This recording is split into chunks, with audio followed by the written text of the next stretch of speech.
Bonjour à tous, merci d'être avec nous dans le Rendez-vous des Pros, une émission produite par Open Media et diffusée sur capital.fr.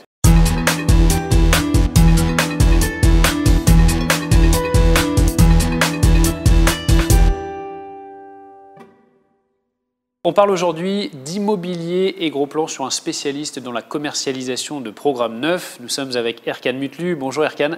Bonjour Benjamin. Président de Bonaparte Promotion, vous avez créé l'entreprise en 2006. Est-ce que vous pouvez d'abord vous présenter et nous parler aussi de Bonaparte Promotion? Oui, merci infiniment pour votre invitation. Avec plaisir.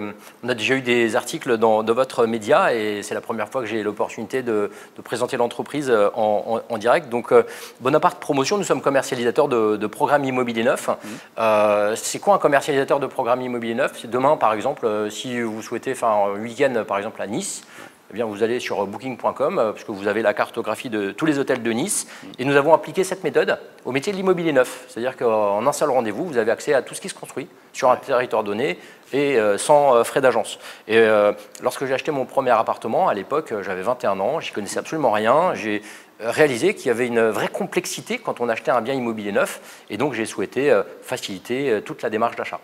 Alors j'ai une petite question un peu directe. Est-ce qu'on peut devenir millionnaire grâce à l'immobilier? C'est une bonne question.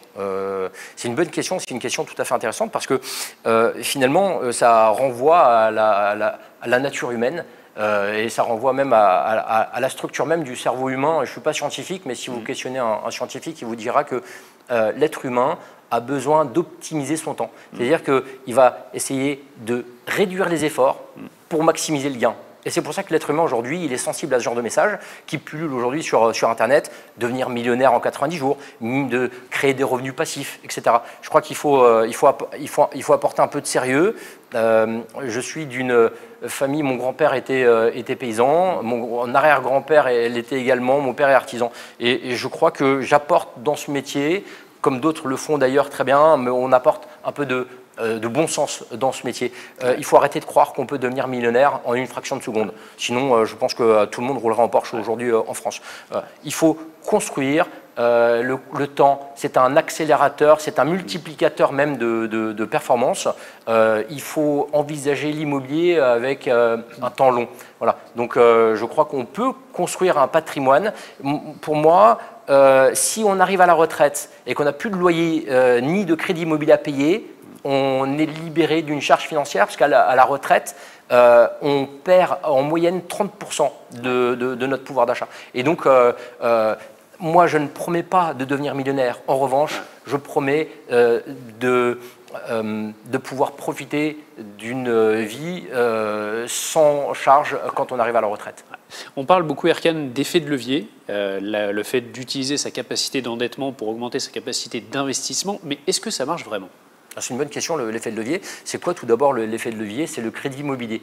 Le crédit immobilier, je crois qu'on renvoie, là encore une fois, à autre chose. On renvoie à la notion de compréhension des enjeux parce qu'il faut qu'on améliore notre culture financière et on essaye de faire preuve de pédagogie vis-à-vis de nos clients, j'allais dire d'évangélisation, c'est un terme un peu fort, mais il faut comprendre que le crédit immobilier, ça n'est pas un risque, c'est un levier.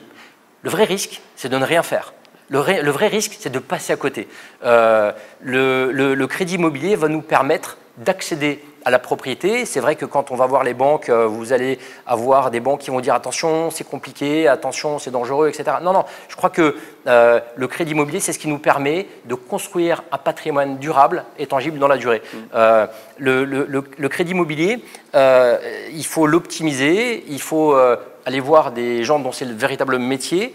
Et je crois que derrière le crédit immobilier, vous avez deux éléments qui sont fondamentaux. Tout d'abord, le crédit immobilier, quand il est à taux fixe, c'est un bouclier anti-inflation. Vous voyez, les loyers ont connu une inflation considérable ces dernières années. Les gens qui sont locataires voient leur budget grignoter tous les ans par l'augmentation des loyers. Les gens qui sont propriétaires, eux, maintiennent une charge fixe, ce qui leur permet finalement de s'enrichir à durée constante. Vous voyez, donc, le deuxième élément, je crois que ce qu'il y a derrière le crédit immobilier, c'est l'assurance emprunteur. Aujourd'hui, moi, quand je questionne des gens, qu'est-ce que vous avez mis en place pour protéger votre famille. Ils disent ah, j'ai fait une assurance vie, ils vont mettre 10 000, 15 000 euros de côté finalement. Eh ben, ça n'est sans commune mesure avec une assurance emprunteur, parce que si par malheur on doit disparaître, on transmet à ses enfants, en tout cas à ses descendants ou à ses ascendants, un bien immobilier net de charge dont la valeur est sans commune mesure avec ce qu'il peut y avoir sur une assurance vie. Est-ce que vous avez un exemple qui vous a marqué depuis la création en 2006 de Bonaparte Promotion? Un exemple, c'est compliqué, mais je crois que si je peux donner un exemple, j'ai le souvenir d'une dame qui est venue me voir, qui avait 62 ans, qui était malheureusement veuve depuis 2 ans. Toute sa vie était restée locataire parce que son mari avait peur du crédit immobilier. Et son envie profonde, c'était d'accéder à la propriété. Et donc elle est venue me voir pour dire voilà, maintenant que mon mari n'est plus là, j'aimerais moi aujourd'hui devenir propriétaire. Et donc je l'ai aidée à devenir propriétaire. Et donc elle avait un apport, un petit pécule de côté. Et on s'est servi de cet apport pour le transformer en patrimoine. Et elle est devenue propriétaire pour moins cher qu'elle ne payait de loyer. Donc ensuite, elle pouvait effectivement penser à la transmission. Ouais. Les pièges à éviter, pour terminer, Erkan? Les pièges à éviter sont multiples. Tout d'abord, penser qu'on peut faire une bonne opportunité en payant trop peu cher. Et ce n'est pas parce qu'on achète trop peu cher ou très peu cher qu'on fait forcément une bonne opportunité, parce que derrière, il peut y avoir des travaux à la sortie, comme des travaux de ravalement de façade, des travaux d'étanchéité de toiture, ou même de mise aux normes des ascenseurs, etc. Donc, faire attention. Vous savez, il y a 2 phrases qui vont synthétiser ma pensée. Tout ce qui brille n'est pas de l'or, et il ne faut pas courir 30 lièvres à la fois. Donc, penser qu'on fait une bonne opportunité parce que c'est trop peu cher, c'est extrêmement dangereux.